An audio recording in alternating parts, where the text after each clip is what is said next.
itu menyembah. Padahal menyembah setan itu adalah melakukan kehendak-kehendaknya. Mengabdi kepada setan itu melakukan kehendak setan. Mencuri, bersaksi dusta, melukai orang lain, membunuh. Itu sebenarnya ketika Anda melakukan pekerjaan-pekerjaan yang diperintahkan setan itu, sebenarnya seseorang itu telah menjadi abdi setan, penyembah setan. Cuman di masyarakat penyembah setan itu ya ke batu-batu itu, ke pohon-pohon gitu. Itu menyembah setan. Padahal tidak sesimpel itu, Ferguso. Begitu loh. Oke. Seperti itu. Saya mau tanya lagi nih Bang. Silakan. Nih Abang pernah ngomong ya, katanya orang miskin itu tidak cocok sholat katanya gitu. Kenapa Orang Abang bisa ngomong Islam gitu? tidak cocok sholat. Begini, bukan itu yang saya katakan. Orang miskin. Bukan itu Orang yang saya miskin. katakan, Bang.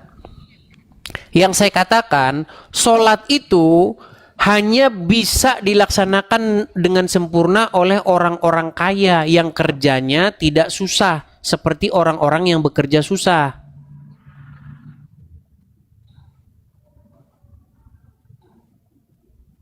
Contoh Bang, kalau dia juragan, dia mau sholat 10 kali sampai jidatnya itu nggak masalah. Atau dia kerjanya merampok, begitu, nggak masalah dia sholat. Ya, Tapi kalau orang Bang bayangkan, dia taruhlah pekerja bangunan, lagi masang-masang anu begitu, ya kan? Tiba-tiba Allah Akbar, mau ditinggalin kerjaannya. Ya, Bagaimana kalau dia seorang penjual bakmi? Penjual bakmi itu Bang, kalau jual gorengan, jual bakmi itu jam 6 sama jam 7 itu jam rame-ramenya customer. Itu lagi jam-jam makan malamnya orang itu. Bagaimana di jam makan malam, di jam rame-ramenya malah di... Makanya saya bilang, sholat itu hanya bisa dikerjakan dengan baik oleh orang kaya. Orang miskin bakalan susah gara-gara sholat itu, Bang. Saya berapa kali Bang, berapa kali saya pergi ke toko, entah itu toko makanan kah, entah itu toko pulsa kah, entah itu apa. Berapa kali saya lihat setelah saya sampai di depannya sedang sholat. Emang lu kira gue kesini mau baca, mau tahu lu lagi sholat? Akhirnya apa? Pergi ke toko lain, beli di toko lain, hilanglah pelanggannya.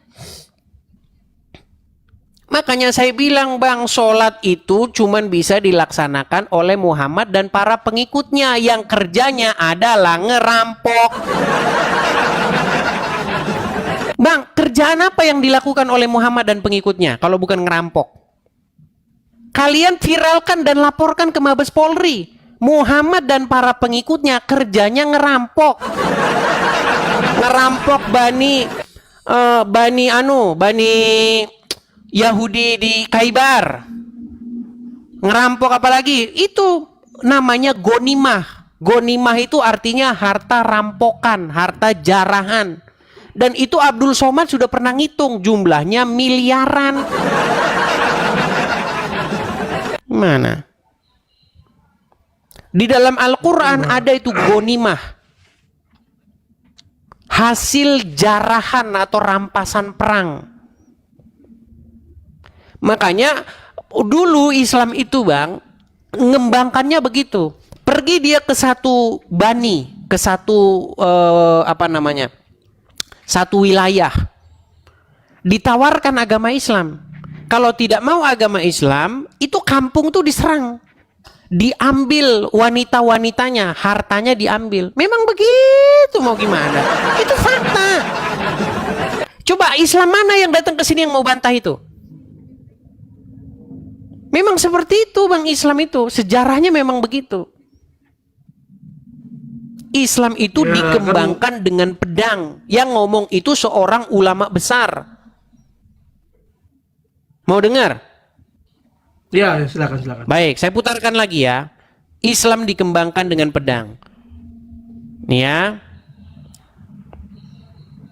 Sabar ya, tenang teman-teman. Sabar ya, sabar. Saya akan tunjukkan kepada kalian bahwa Islam dikembangkan dengan pedang.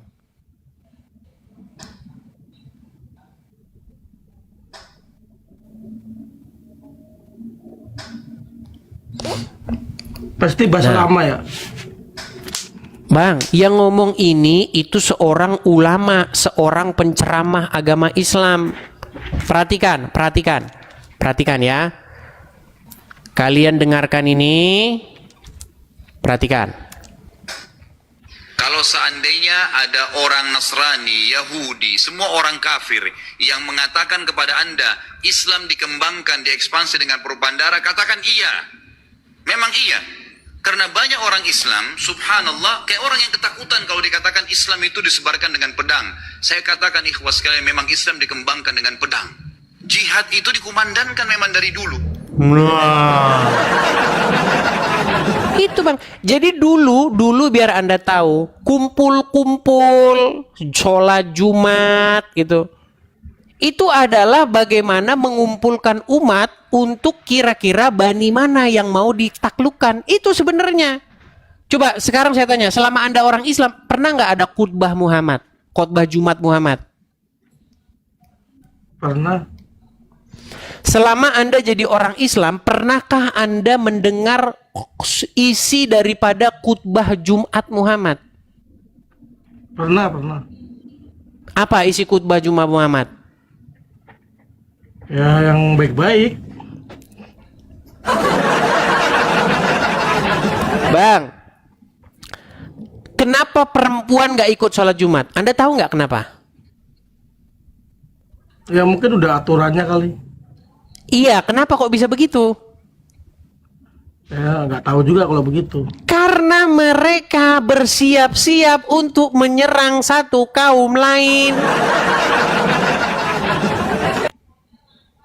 Makanya barang siapa yang tidak sholat Jumat 3 kali, maka dia tapir. Perempuan gak ikut. Karena memang pada waktu itu sejarahnya sholat Jumat itu adalah salah satu ajang berkumpul dan mempersiapkan mana kampung yang akan diislamkan. Kalau tidak mau diislamkan, mereka harus menyerahkan ini, duit, money. Harus menyerahkan duit. Enggak lah, itu kan dulu. Sekarang enggak lagi. Bang, coba baca surat At-Taubah ayat 31. Surat At-Taubah 29, coba. At-Taubah ayat 39.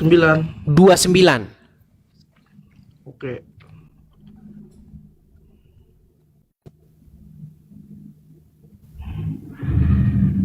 Banyak orang tidak tahu Muhammad itu hidup dari menjarah. Banyak orang Islam nggak tahu itu.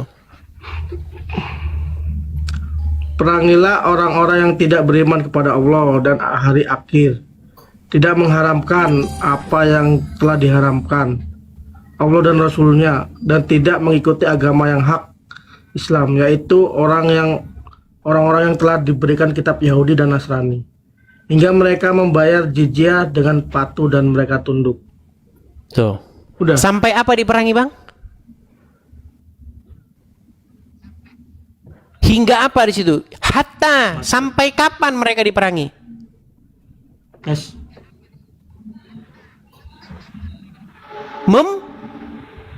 Gak ada di sini, gak disebut.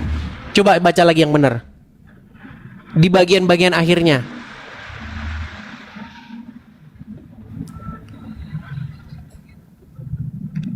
Hingga mereka membayar jizyah dengan patuh dan mereka tunduk. Sampai apa? Hingga apa? Hingga mereka membayar jizyah. Membayar. Dengan patuh dan tunduk. Sampai membayar, Bang. Ini nih. Sampai mereka nyerahin duit. Jadi diperangi mereka itu sampai membayar. Selama nggak bayar diperangin terus, Bang.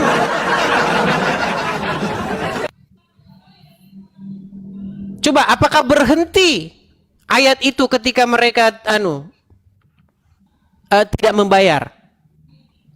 Perangilah orang-orang yang tidak beriman kepada Allah dan Rasul-Nya,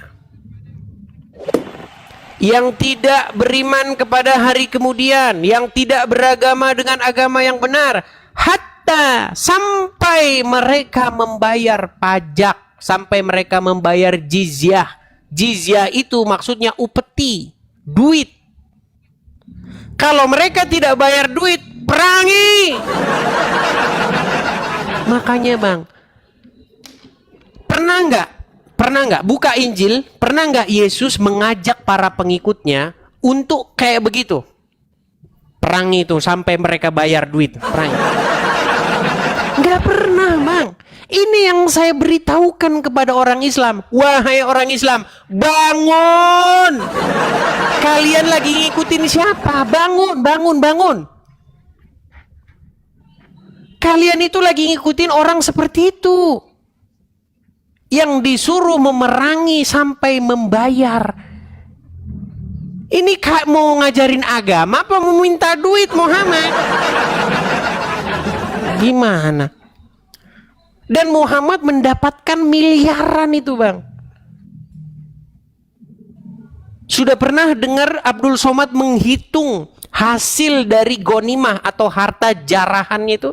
Pernah dapat? Pernah hitung?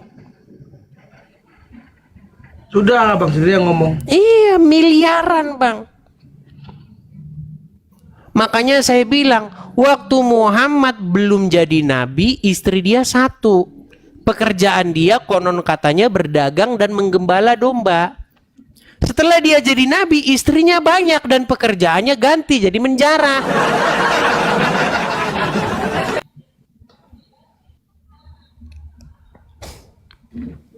Saya ngomong begini bang, memang pahit bang, memang terkesan seperti penghujatan. Tapi yang saya katakan benar. Bahkan saya memberikan tantangan kepada seluruh umat muslim untuk membuktikan bahwa yang saya katakan itu salah. Ya, cuman tadi yang masalah itu ya, yang masalah orang miskin nggak pantas sholat itu kan. Saya tidak Cuman mengatakan mereka tidak pantas sholat. Ini bang, makanya perkataan saya, Semangat sholat mereka, Bang. itu hanya mampu, hanya bisa dijalankan dengan sempurna oleh orang-orang kaya. Sementara orang-orang yang pekerjaannya itu berat, itu nggak mungkin bisa sholat bang. Karena sholat itu nyusahin orang.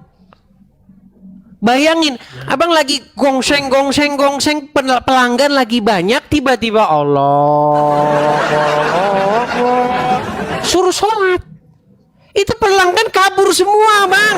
Lapar gak bisa diajak kompromi. Orang lapar tuh bawaannya emosi. Namanya lagi lapar. Ini orang lapar Ya, malah cuman ditinggal nggak ada yang sholat. paham, Gimana? Bang.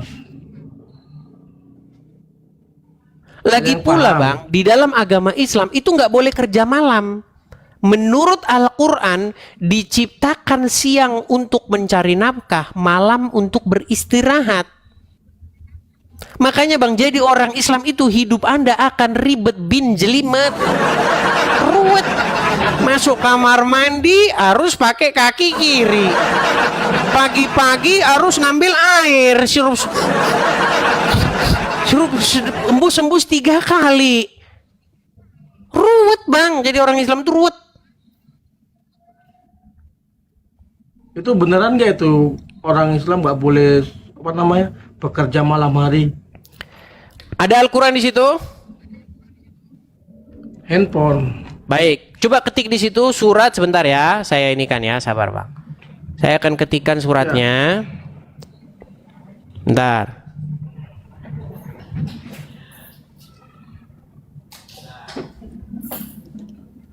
Sabar ya bang ya.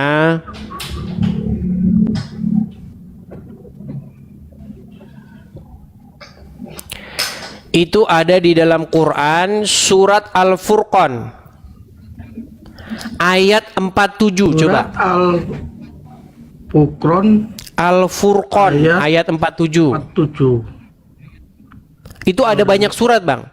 Salah satunya surat Al-Furqan ayat 47. Coba.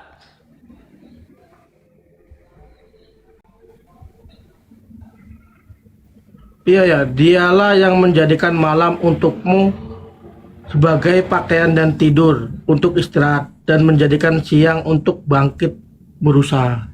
Coba. Sesuai dengan Al-Quran, siang diciptakan buat apa? Untuk berusaha, betul? Kerja, betul? Malam buat apa? Istirahat. Buat tidur. Makanya Rijal malam-malam masih buka spare part. Rijal motor.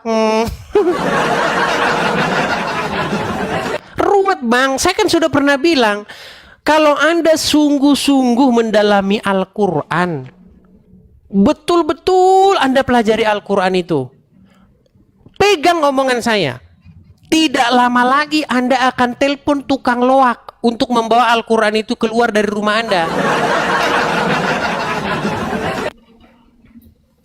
Buktinya sudah banyak bang, Al-Quran dijual di pasar loak. Ada yang inbox pada saya. Ada yang inbox sama saya, bang, benar katamu bang, ternyata Al-Quran banyak dijual di pasar loak sekarang. Benar. Kalau Anda pergi ke pasar loak, sekarang sudah banyak Al-Quran di sana. Berarti sudah banyak orang Islam yang menelpon tukang loak. Bro, tolong ini angkut buku dari rumah saya.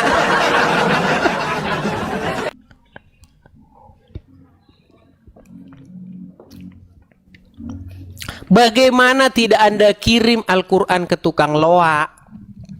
Kalau isinya menyusahkan Anda. Saya sudah pernah bilang, kenapa orang Islam masih nyimpen Al-Quran di rumah? Karena satu, tidak pernah dibaca. Dua, dibaca tapi Arabnya saja. Makanya dia tidak pernah tahu isinya. Kalau dia tahu isinya, malam-malam nggak boleh kerja. Sedangkan saya kerjanya malam. Ini gimana ini buku ini? Saya kerja malam, sama dia nggak boleh kerja malam. Gimana? Ruwet, bang. Ya. Coba bantah omongan saya. Bantah Bingung omongan juga sih saya, kalau- tunjukkan bahwa yang saya katakan itu nggak benar. Memang kadang Bingung omongan juga saya itu kalau- menyakitkan, bang. Saya akui itu, bang. Omongan Anda ini terlalu tajam, menyakiti. Tapi itu bentuk kepedulian saya kepada kalian. Lebih baik kita pahit di depan, bang, tapi manis di belakang. Daripada kita bermanis-manis di depan, tetapi ujung-ujungnya pesan kita nggak sampai. Begitu loh. Dan kita sudah sering loh ngobrol nih, Bang Ridwan. Misalnya, Anda sudah mengakui bahwa umat Islam banyak meminum kencing hewan. Ini sering saya bahas nih karena ini mudah dan lumrah begitu. Coba bang, yang namanya manusia minumin kencingnya binatang, minumin kencingnya hewan, itu waras atau enggak?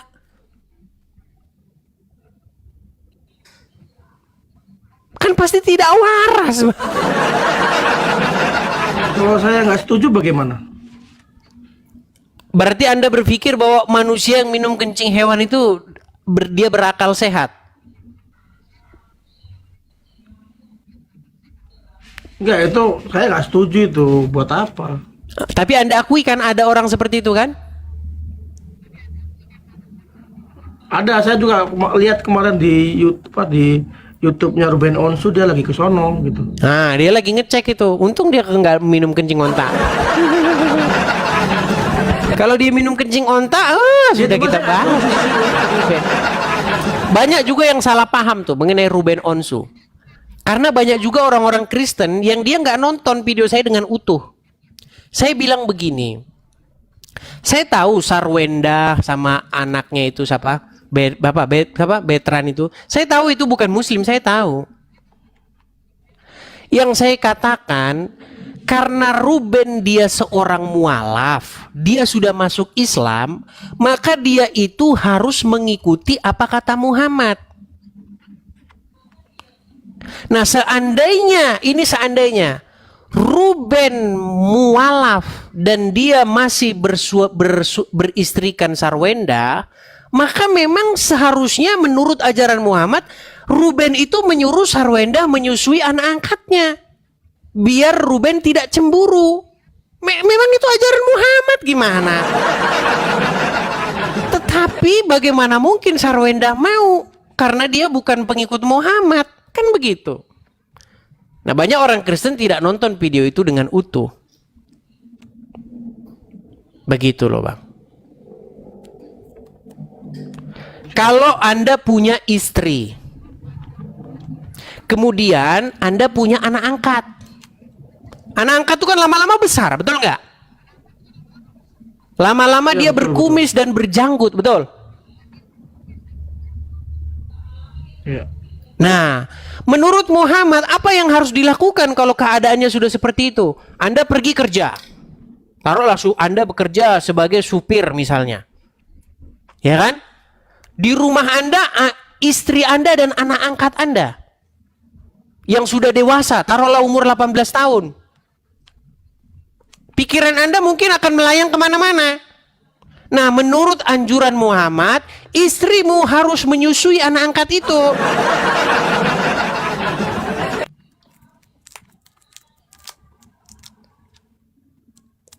Itu Muhammad yang nyuruh, Bang. Gimana? Susah, sulit. Kalau kita nolak bagaimana? Berarti Anda menganggap Muhammad mengajarkan hal yang sesat.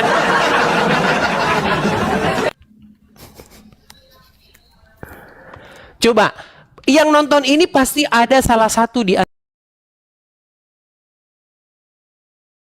antaranya Ustadz. Kenapa mereka nggak berani naik? Coba, Ustadz kenapa nggak berani naik? Karena mereka takut mengiyakan saya.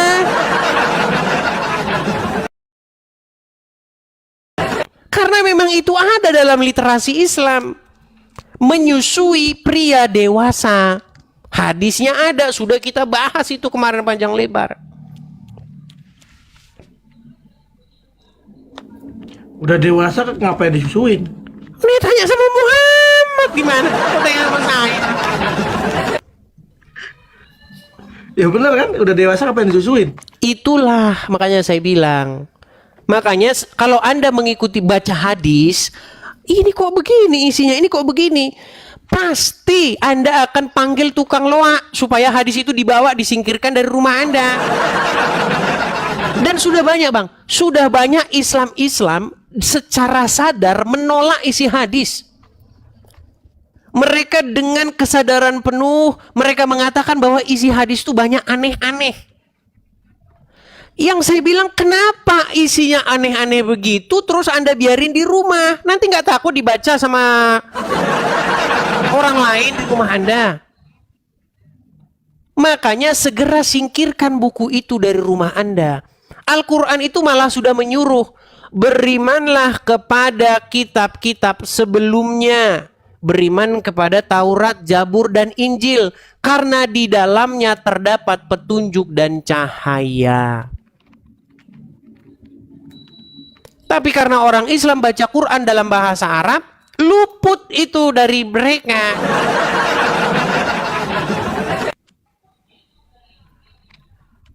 Akhirnya yang dibaca malah buku Sahih Bukhari, Sahih Muslim.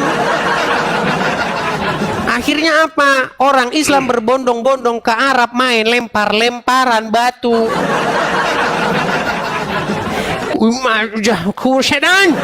Setan makam Abu Jahal, setan Abu Jahal itu. Bayangin, Bang, antri puluhan tahun, nabung puluhan juta, bayar hotel, bayar visa, bayar agentur. Yang makmur jaya orang Arab, Mang. Hotelnya penuh, dagangannya laku.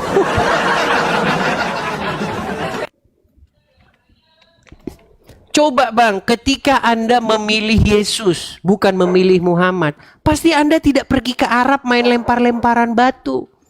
Pesan Yesus cuma sederhana. Bagaimana kita hidup, melakukan apa yang berkenan kepada Dia. Nggak usah ribet-ribet. Ke Arab lah, cium-cium batu lah. Ngapain? Ikut Yesus simple. Hidup kudus tidak bercacat. Udah. Begitu.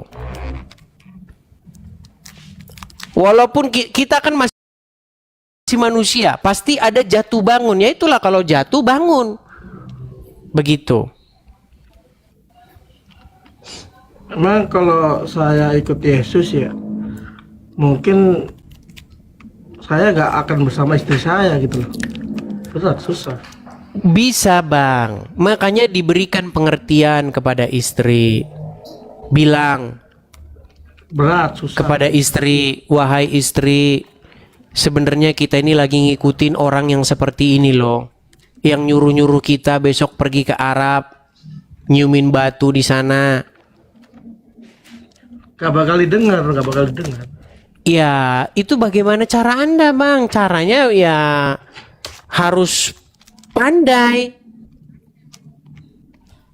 Coba, sesuai dengan ajaran Islam, istri boleh nggak dipukul? Gak tahu saya. Boleh. Coba buka surat An-Nisa ayat 24.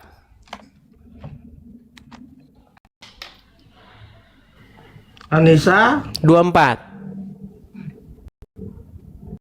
ini Al-Quran semua ya? Quran bang.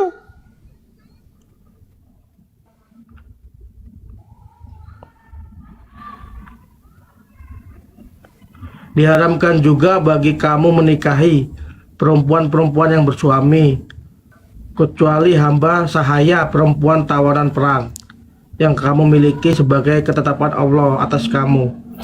Dihalalkan bagi kamu selain perempuan-perempuan yang demikian itu, yakni kamu mencari istri dengan hartamu mahal untuk menikahinya, bukan untuk berzina, karena kenikmatan yang Itu berapa, telah Bang? kamu An-Nisa berapa? dapatkan dari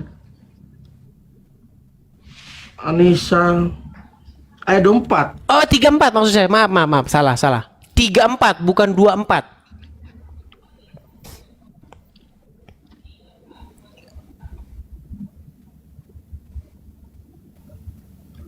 Ya, Silakan.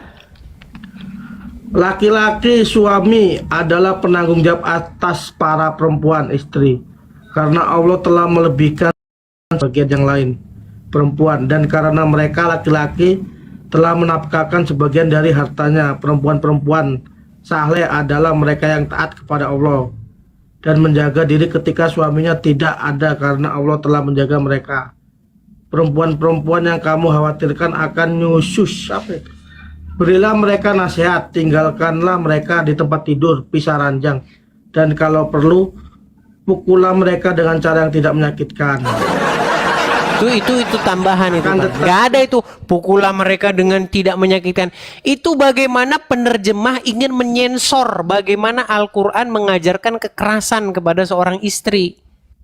Nggak ada itu pukullah dengan tidak itu ayatnya jelas pukullah mereka. Bahkan kata bila perlu itu nggak ada di situ. Perempuan-perempuan yang kamu khawatirkan akan nusyus itu maksudnya melawan bang.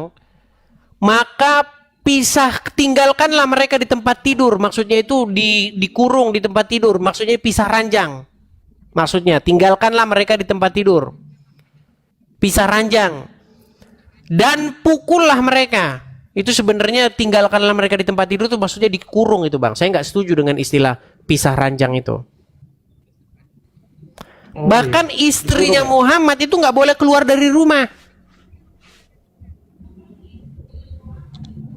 Apakah boleh istrinya Muhammad keluar dari rumah bang? Nggak boleh. Gimana? Coba buka surat Al-Ahzab. Ayat 33. Al-Ajab Nah.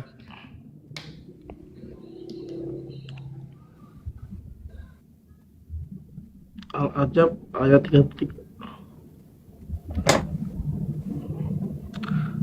Dan hendaklah kamu tetap di rumahmu dan janganlah kamu berhias dan bertingkah laku seperti orang-orang jahiliyah yang dahulu, dan dirikanlah sholat, Tuh. tunaikanlah zakat dan taat Allah Rasulnya. Sungguhnya Allah bermaksud hendak menghilangkan dosa dari kamu. Coba sebelum 33 coba ke 32-nya coba. 32-nya apa?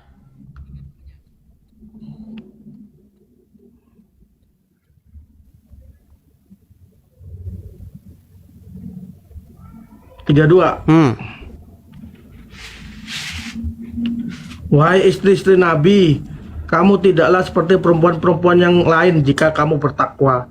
Maka janganlah kamu merendahkan suara dengan lemah lembut yang dibuat-buat sehingga bangkit nafsu orang yang ada penyakit dalam hatinya. Dan ucapkanlah perkataan yang baik. Terus 33-nya?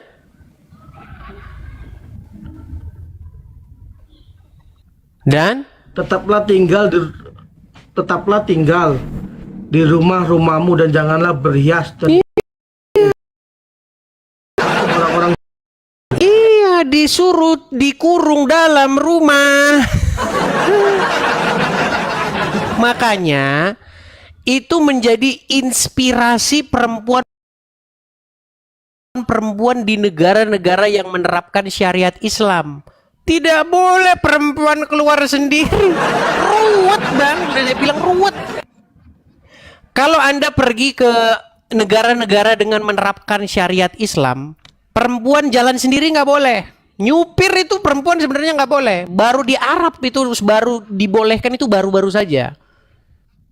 Pergi keluar tanpa suami tidak boleh. Ya, berbicara dengan cara menundukkan diri tidak boleh. Tidak boleh. Ruwet.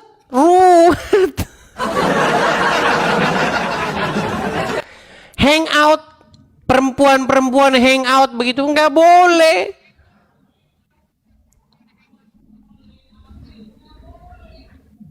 Makanya saya bilang Nggak boleh cari nafkah juga ya? Gimana?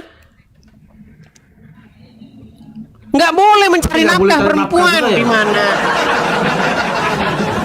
Perempuan Islam Ya itu kan biar tidak boleh dapurnya mencari ngebul gitu. nafkah karena Al-Quran yang mengatakan bahwa karena laki-laki yang memberi nafkah mereka.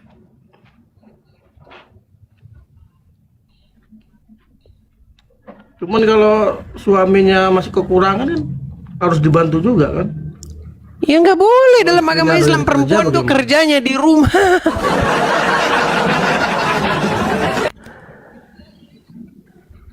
Di rumah bang, perempuan itu kerjanya. Jelek sih saya. Siap. Ya gitu aja ya pesan saya kepada Bang Ridwan. Anda sudah bukan sekali dua kali naik bang. Saya tidak sabar menunggu kabar dari Anda bahwa Anda sudah meninggalkan agama Islam. Anda sebenarnya dalam hati mau ya, tapi keberatan nanti istri nanti menceraikan atau bagaimana gitu, betul?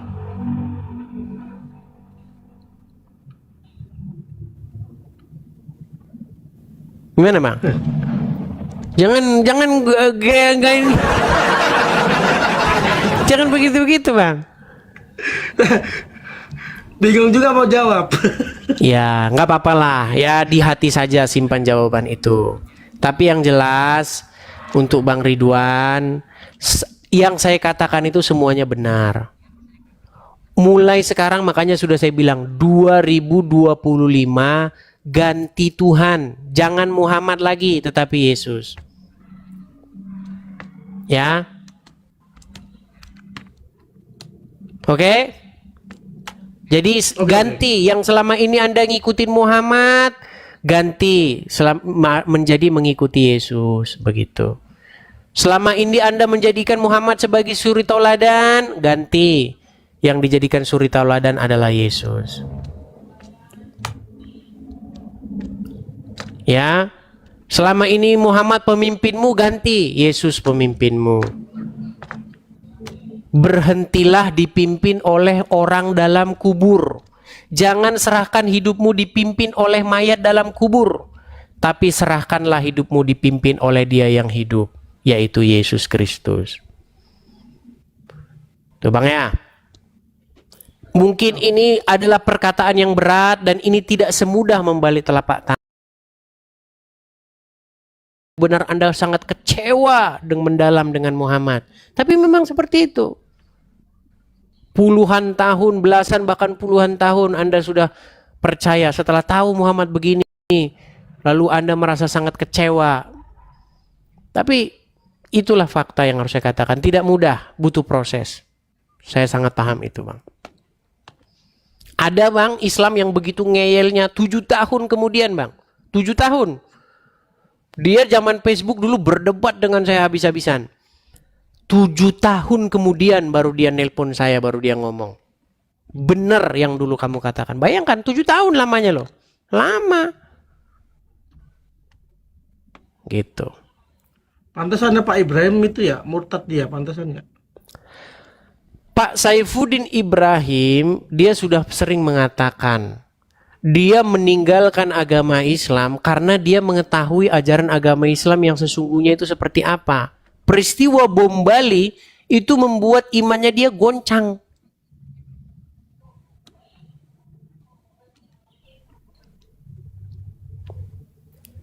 Bagaimana Yesus menghidupkan orang mati, Muhammad mematikan orang hidup.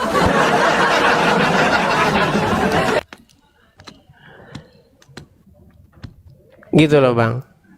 Muhammad membawa-bawa pengikutnya dengan membawa-bawa alat-alat persenjataan perang. Tetapi Yesus tidak pernah membawa-bawa pengikutnya untuk memaksa orang lain supaya ganti agama. Nggak ada. Begitu. Pokoknya mulai sekarang renungkanlah apa yang saya katakan ini. Itu Bang ya. Oke? Siap. Oke, begitu saja Bang Ridwan ya. Oke, terima kasih Udah, Bang Ridwan. Terima kasih. Sama-sama Halo. Bang Ridwan. Selamat malam, saya turunkan ya. Ya, teman-teman.